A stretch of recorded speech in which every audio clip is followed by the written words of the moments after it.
Hey guys, in this video I'm going to be talking a little bit about mouse control. When it comes to setting up a case using CONVERGE CFD, it is very important for you to have a very good handle on geometry manipulation.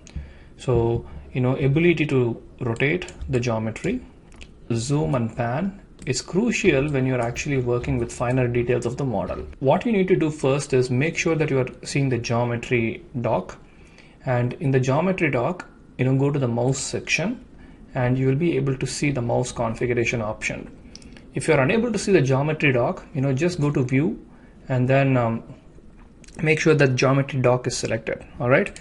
By default, the required control key option is selected, and this is the preferred option. That's the option that I would recommend because I'm highly comfortable with it. If you feel like it's a bit weird, then you can click on the no control key option as well. So in this video, I'm going to demonstrate with the required control key option selected.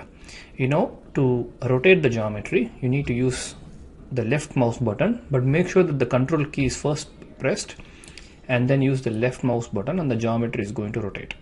All right. Now, if you use the middle mouse button, which is the scroll wheel, you can actually pan the geometry. So press on the control key first and then use the middle mouse button, and then you will be able to pan the geometry. The final option is zooming in, and you have two options here. You can just use your scroll wheel to zoom in and out, or you can press the control key and use the right mouse button to actually zoom in and out. This is not very effective, although some people do like it.